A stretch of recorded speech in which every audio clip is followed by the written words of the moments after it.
नमस्कार दोस्तों, आप ट्यून है वेणुध्वनि 90.4 एफएम के एलई कनसू पे। आज विश्व आत्महत्या रोकथाम दिवस पर हम सब मिलकर यही संदेश देंगे, जीवन अनमोल है और सही समय पर किया गया संवाद किसी की जान बचा सकता है। तो चलिए सुनते हैं ऐसी उम्मीद भरी बातें जो हमें बताएगी डॉक्टर यास्मीन नदाब, जो head counselling cell and department of psychology KAHER Belagavi है। आप सुन रहे वेणुध्वनि 90.4 एफएम के एलई कनसू।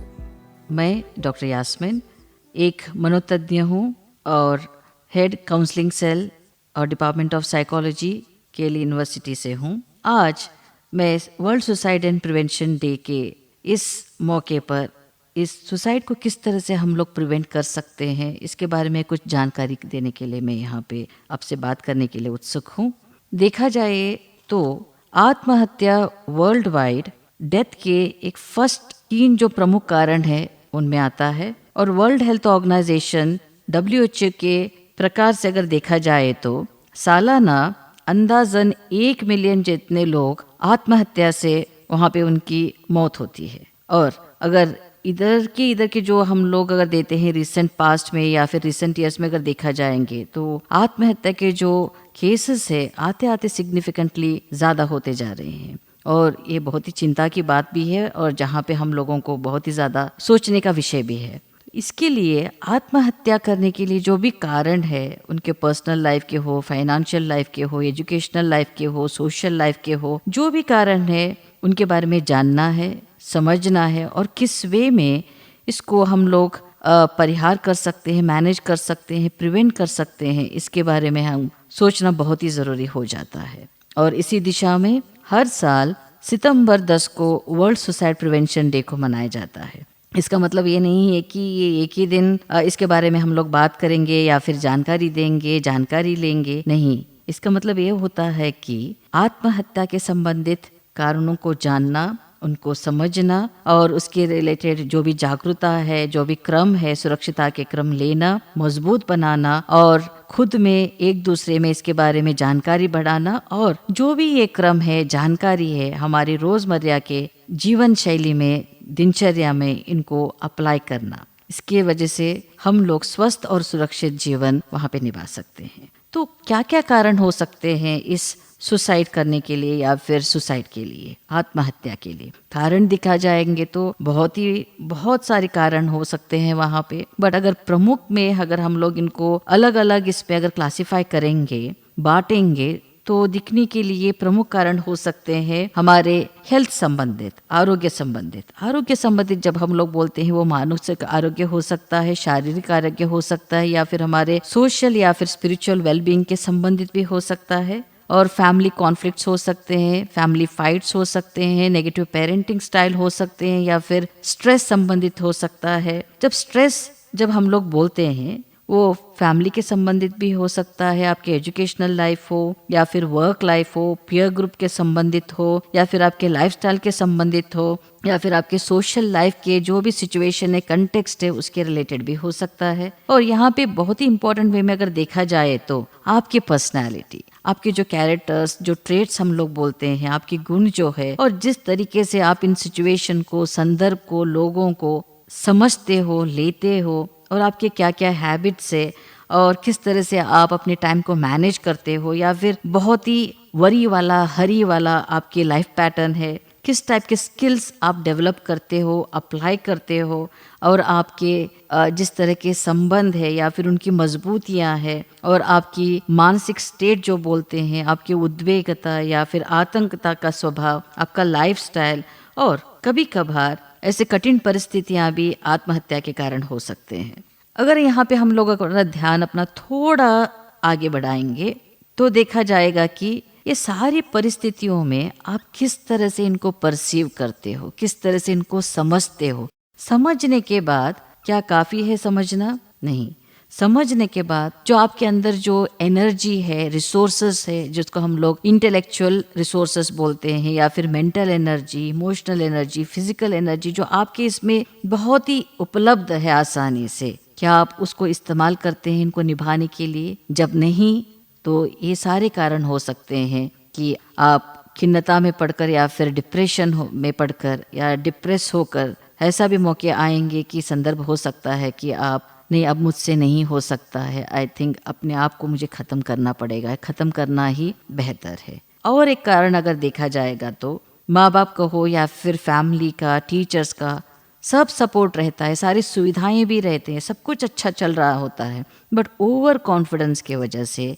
या फिर आपके उदासीनता की वजह से जो काम आपको जिस टाइम पे करना है वो न करना, पोस्टपोनमेंट करना, ठीक से टाइम मैनेजमेंट न करना, आलसपन करना, जिसके वजह से आगे जाके आपको लगने लगता है कि शायद ये निभा नहीं पाऊंगा या फिर निभा नहीं पाऊंगी, और जैसे आपको फेलियर दिखने लग जाता है तब एंग्जाइटी में आकर या फिर डिप्रेशन में आकर हाईली डिस्ट्रेस होकर वो क्षण में कुछ भी समझ में नहीं आके एकदम से बिना सोचे आत्महत्या करने की भी वहाँ पे चांसेस है। और स्ट्रेस मैनेजमेंट टेक्निक, किस तरह से स्ट्रेस को निभाना है, अगर जानकारी नहीं है, अगर आप ठीक से उसको निभा नहीं पा रहे हो तो आगे जाके वो डिप्रेशन में भी बदल सकता है, जिसकी वजह से अगर आप कहीं पे भी हेल्प नहीं ले रहे हो या फिर प्रोफेशनल हेल्प नहीं ले रहे हो, सर्विसेज नहीं ले रहे हो, उसको ऐसे ही छोड़ दिया, आगे जाके कहीं पे भी आपको हेल्पलेसनेस फीलिंग हो के वहाँ पे सुसाइड करने के भी चांसेस या फिर सोचने के चांसेस रहते हैं। और कभी कभार दूसरों के नेगेटिव इन्फ्लुएंस में आ जाना, आपके लिए वो सही है या फिर नहीं है, बिना सोचे सिर्फ दूसरों को आंख बंद करके वहाँ पे उनके इन्फ्लुएंस में आ जाना,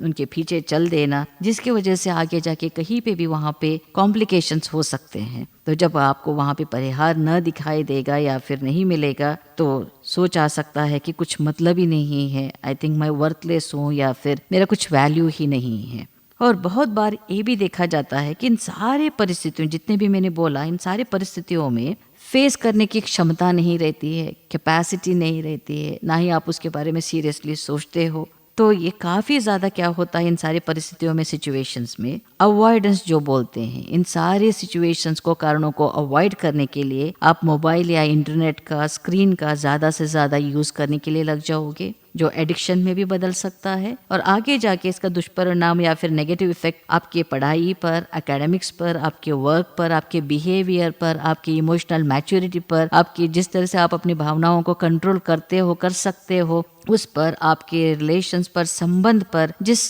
क्वालिटी से आप अपने पढ़ाई कर रहे हो या फिर कर रहे थे पहले, अब नहीं कर पा रहे हो, इस पे इफेक्ट पड़ने लग जाएगा। और जब आपको लगता है कि मैं इसको ठीक नहीं कर पा रहा हूँ या फिर सही से नहीं कर पा रहा हूँ या फिर इसको मैनेज नहीं कर पा रही हूँ, तो वो टाइम पे हो सकता है कि खुद को ख़त्म कर देना ही मेरा अल्टीमेट एक अल्टरनेटिव है या फिर यही एक ऑप्शन बचा है। बहुत सारे केसेस में इस तरह से फीलिंग्स आने लग जाती हैं। और एक बहुत ही इम्पोर्टेंट कारण है बहुत ही जल्दी हताश हो जाना। आजकल ये देखा जाता है कि कुछ भी छोटा मोटा प्रॉब्लम हो उसको किस तरह से फेस करेंगे, चल अपनी माँ बाप से बात करते हैं या फिर बड़ों से बात करते हैं, अपनों से डिस्कशन करते हैं, इसके बारे में कुछ न कुछ हल निकलेंगे, ये वाला जो मनस्थिति है बदल गया है। बहुत ही जल्दी हताश हो जाते हैं या फिर लगने लगता है कि अपने जीवन में कुछ बचा ही नहीं है, और नेगेटिवली अपने आप को दूसरों के साथ कंपैरिजन करना, खुद के लिए समझना या फिर महसूस करना कि मेरी ज़िंदगी में कुछ है ही नहीं, दूसरों की ज़िंदगी कितनी अच्छी चल रही है और यहाँ पे कुछ मीनिंग ही नहीं बचा है, एकदम बोर्डम लगने लग गया है और मैं ठीक से निभा नहीं पा रहा हूँ। तो आई थिंक अपने माँ बाप के ऊपर, दूसरों के ऊपर बोझ बनने से अच्छा है खुद को ही ख़त्म कर लो। कभी कभार ये भी सोच आने लग जाती है। और ये कारण के संबंधित जो है एक परिहार क्रम यहाँ पे ही बोलना पसंद करूँगी मैं आगे से। जब ऐसा लगने लगता है, जब आप दूसरों के साथ अपने आप को कंपेयर करते हो, अपने आप को इन्फीरियर समझते हो, कहीं ना कहीं उस लो सेल्फ एस्टीम जो हम लोगों को लगता है, जो बिल्कुल ही ज़रूरी नहीं है। बिकॉज एज अ साइकोलॉजिस्ट जब मैं कम्युनिटी में जाती हूँ मेरी टीम के साथ, जहाँ पे रेप विक्टिम के साथ, एसिड विक्टिम के साथ या फिर ट्रैफिकिंग जो फंसे हैं युवजन या फिर बच्चे, महिलाएं, उनके साथ जब हम काम करते हैं तो देखते हैं कि इतना कुछ खो जाने के बाद भी कभी कभार उनकी एक आंख चली गई होती है, फूट गई होती है, कान कट हो गए होते हैं या फिर कान जल गए होते हैं, सिर्फ एक कान बचा होता है। जो भी उनकी क्षमता है उसके ऊपर उनको कुछ काम जहाँ पे देते हैं रिहैबिलिटेशन सेंटर में, उसके ऊपर उनको कुछ जीवनांश जो रेम्यूनरेशन, थोड़ा बहुत पैसे जो मिलते हैं उनको, उसमें ही कुछ कान की बालियां भी खरीद के लेके आते हैं। एक कान न होते हुए भी दूसरे कान में एक ही बाली पहनकर आईने में खुद को देखकर खुश होती हैं। और कभी कभार ये भी बोलते हैं कि मैडम ये पैसे मैं जमाती भी जाऊंगी बैंक में, इसको मैं जमा करूंगी सो दैट आगे जाके और अच्छी तरीके से अपनी ज़िंदगी को मैं बना सकूं। जब ऐसे हालातों में इतने उत्साह से अपनी ज़िंदगी बनाने के लिए जब वो तैयार है, इतने सारे फैसिलिटीज़ हो के, अच्छे फैमिलीज़ हो के, हम लोग छोटी से छोटी जब प्रॉब्लम आ जाती है उसको एड्रेस किए बिना आगे बढ़ के जब महसूस करने लगते हैं कि कुछ भी नहीं बचा है, ख़त्म कर देंगे, ये क्या बात हुई। हम में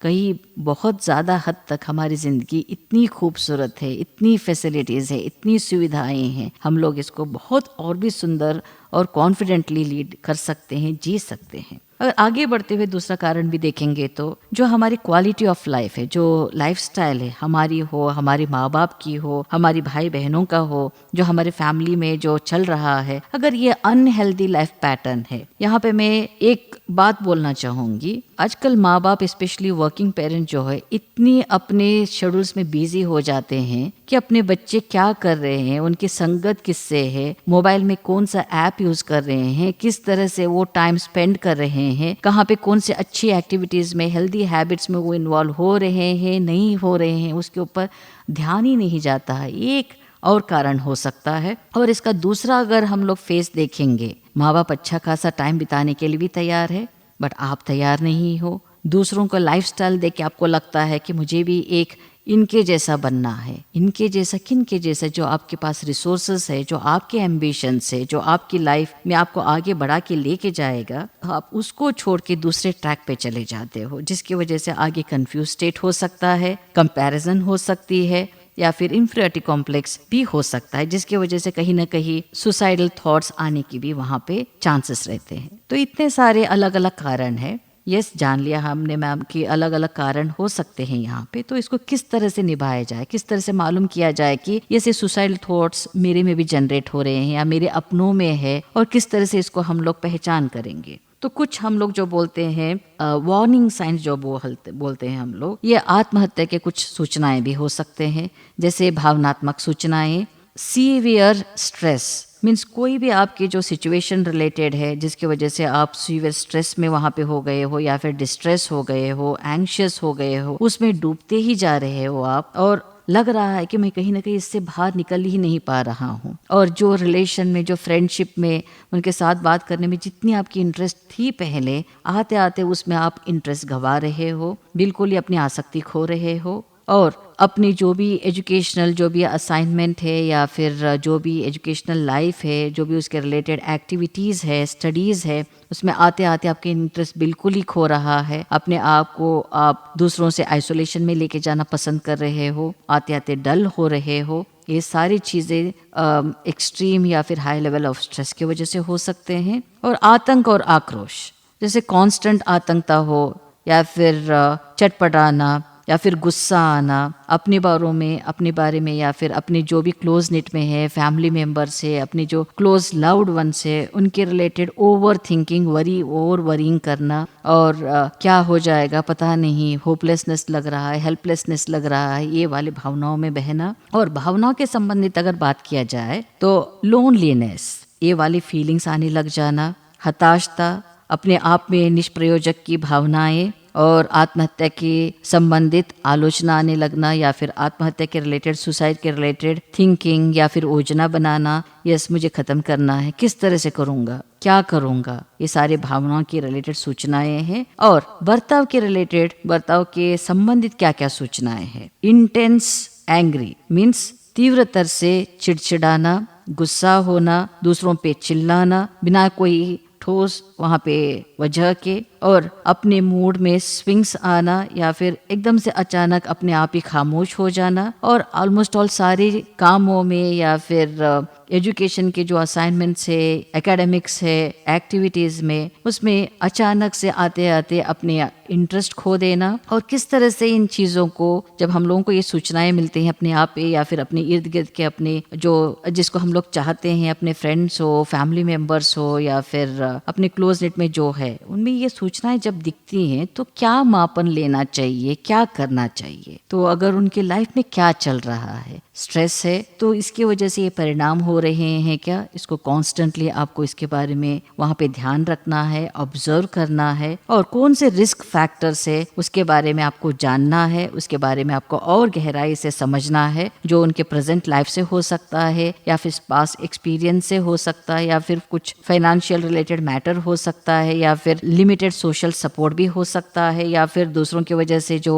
टॉन्ट्स हो सकते हैं, कंपैरिजन्स हो सकते हैं, क्रिटिसिज्म्स हो सकते हैं, उसकी वजह से हो सकता है। तो इसको किस तरह से हम लोग समझेंगे या फिर इसका परिहार निकालेंगे, इसके बारे में अब आपको सोचना है। और रक्षणाक्रम जो हम लोग बोलते हैं उसका एक लिस्ट बनाना है, जैसे कि फैमिली सपोर्टिव सिस्टम कैसा है, किस चीज से इसको इमोशनल सपोर्ट मुझको या फिर मेरे चहेते को, जो मेरे क्लोज नेट में है उनको मिल सकता है, इसको किस तरह से और मजबूत बनाना है और किस तरह से हेल्दी रिलेशनशिप को हम लोगों को बढ़ाना है, मजबूत करना है, कंटिन्यू करना है, और स्पिरिचुअलिटी में आस्था को बढ़ाना है और हेल्दी लाइफस्टाइल को हम लोगों को अडॉप्ट करना है। और अगर ये सुसाइड रिलेटेड जो आलोचनाएं हैं, थॉट्स है या फिर उसके रिलेटेड जो बिहेवियर है उसके रिलेटेड गहराई से आपको सोचना है, या फिर आपके जो भी क्लोज में है उनके साथ आपको बात करना है, डिस्कशन करना है। जो अगर आपको लगता है फ्रीक्वेंसी बढ़ गई है, इंटेंस हो रहे हैं, बट मैं अपनों में से किसी के साथ बात करना पसंद नहीं करूंगा या फिर पसंद नहीं करूंगी, तो मेंटल हेल्थ जो प्रोफेशनल्स है, साइकोलॉजिस्ट हो सकते हैं, काउंसलर्स हो सकते हैं, अपने अपने इंस्टीट्यूशंस में हो, कॉलेज में हो, संस्थाओं में, हॉस्पिटल्स में, कम्युनिटी में इनकी सर्विसेज अवेलेबल रहती है। इनके बारे में जानकारी लीजिए। कोई भी हेजिटेशन से या फिर बिना कुछ हिचकिचाहट के इनके पास जब आप कंसल्ट करोगे, इनसे मिलेंगे, जैसे आप खुल के इनके साथ बात कर सकते हो, बात करने लग जाएंगे, तो बहुत ही ऑब्जेक्टिव मैनर में बिना जजमेंटल हुए आपके साथ इस तरह से ये काम करेंगे कि ऑब्जेक्टिव में, रियलिटी बेस्ड में किस तरह से इसको आप आते आते आसानी से सुलझा सकते हो, आपको वहाँ पे पता चल जाएगा, और जिसको आप अपने लाइफ में अप्लाई करते भी जाओगे और इम्प्रूवमेंट भी दिखने लग जाएगा। अगर आप देखते हो कि आपके फ्रेंड में ये हेजिटेशन है, तो आप उनको वहाँ पे उत्साह बढ़ाइए, सपोर्ट सिस्टम क्रिएट कीजिए, उनके साथ खुद चले जाइए सपोर्ट सिस्टम बनकर, सपोर्टिव में, और उनको बढ़ावा दीजिए, मोटिवेट कीजिए कि वो इन सारी चीज़ों को, ऐसे परिस्थितियों को बहुत ही ऑब्जेक्टिव प्रोफेशनल मैनर में उनके हेल्प के साथ इनको निभा सके, मैनेज कर सके। अब तुरंत सेवाएं जो हम लोग बोलते हैं,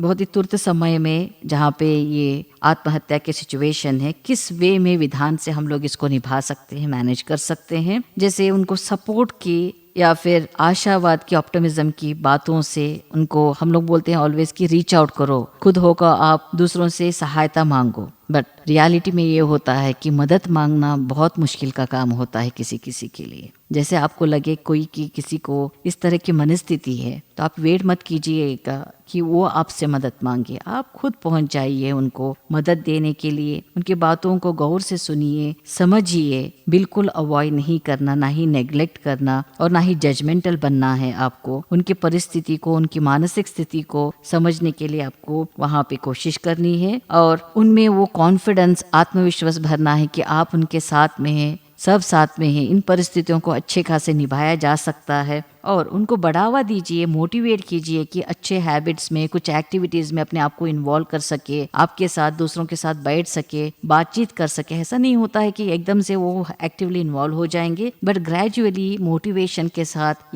वो आते आते दूसरों के साथ घुल मिलने भी लग जाएंगे। और जहाँ तक बात रही एवरेज से लेके तीव्र परिस्थितियों में, तो वहाँ पे मेंटल हेल्थ प्रोफेशनल्स की कंसल्टेशन बहुत ही ज़रूरी बन जाता है। तो यहाँ पे मैं बोलना चाहूँगी कि चाहे वो माँ बाप हो, टीचर्स हो, प्रोफेसर्स हो, मेंटर्स हो, फ्रेंड्स हो, या आप खुद ही क्यों ना हो, ये हेजिटेशन से बाहर निकलकर आपको इन परिस्थितियों को निभाने के लिए प्रोफेशनल हेल्प लेना बहुत ही ज़रूरी हो जाता है। और बहुत ही तीव्रतर रिस्की सिचुएशन में, आत्महत्या के सिचुएशन में इसको किस तरह से निभाया जाए, जहाँ पे फैमिली मेंबर से या फिर फ्रेंड से जो हमेशा ज़्यादातर साथ रहते हैं या फिर केयर टेकर से, यहाँ पे कॉन्स्टेंटली ऑब्जर्व करना, उनका साथ रहना, मॉनिटरिंग करना बहुत ज़रूरी होता है। और कोई भी नुकीली चीज़ जैसे चाकू हो, छुरी हो, या फिर कोई भी नुकीली चीज़ या फिर कोई भी सब्सटेंसेस हो, उनसे दूर हटाना है, जिसके इस्तेमाल से वो अपने आप को कोई हानि पहुंचा सकते हैं या फिर कुछ सुसाइड का अटेम्प्ट भी कर सकते हैं। और ऐसे लोगों के साथ या फिर पेशेंट के साथ किसी भी तरह का दवा या फिर कोई भी मेडिसिन उनके इर्द गिर्द में रखना नहीं है, बिल्कुल हटा देना है उनको वहाँ से। और खिड़कियाँ जो है वो जाली की होना चाहिए, बिकॉज यहाँ पे चांसेस होते हैं कि वो अगर खिड़की खुली है बिना जाली के है तो कूदने की भी या ऐसे बालकनी से भी कूदने की संभावना है या फिर चांसेस रहते हैं। और दरवाजों की जो कुंडी जो रहती है उनको अंदर से आपको निकाल देना है। इसकी वजह से हम लोग सुसाइड के जो अटेम्प्ट्स है या फिर ऐसे कुछ हालात है, इसको हम लोग वहाँ पे कंट्रोल में ला सकते हैं या फिर हम लोग इसको अवॉइड कर सकते हैं, प्रिवेंट कर सकते हैं। और यहाँ पे आखिर में एक बात बोलना चाहूँगी, जो आत्महत्या या फिर इस तरह की मानसिक स्थितियाँ हैं, अगर ऐसा कुछ थिंकिंग आ रही है, आलोचनाएँ आ रही हैं, तो इसको अंदर सप्रेस मत करना। अपने जो क्लोज में है अपनों के साथ इसके बारे में आप दिल खोल के बात कर सकते हो। अगर आपको लगता है नहीं होता है मुझसे ये वाला, तो आप तो समालोच जो हम लोग काउंसलर्स बोलते हैं उनके साथ बात कर सकते हो। आजकल ऑनलाइन सर्विसेज भी अवेलेबल है और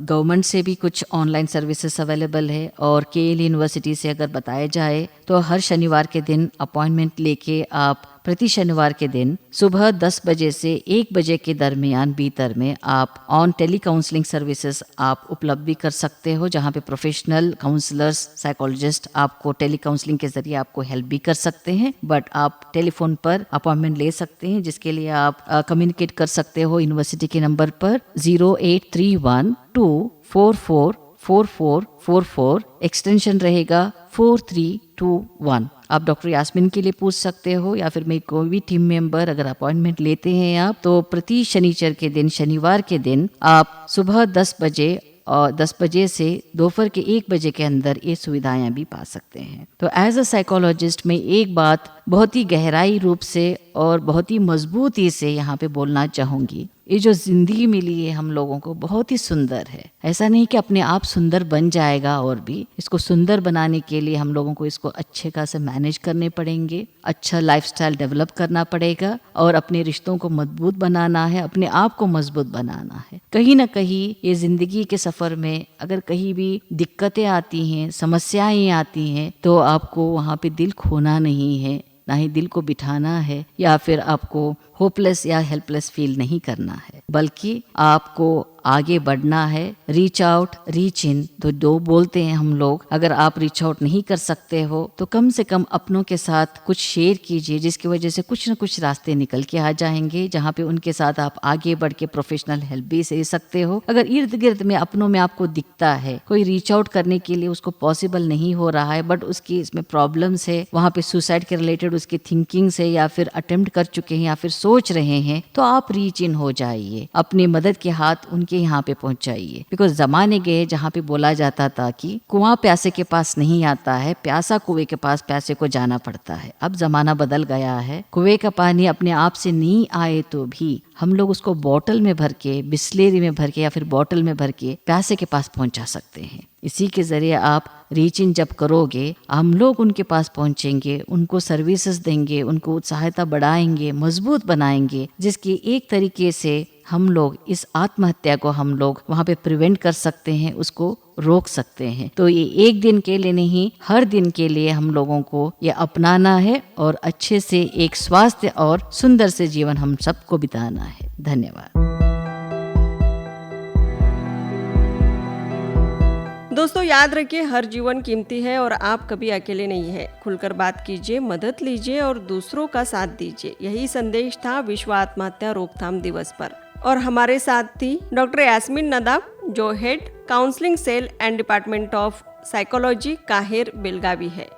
ये थी केली वेणुध्वनि 90.4 FM की प्रस्तुति। नमस्कार। ध्वनि ध्वनि दो नम्बर ध्वनि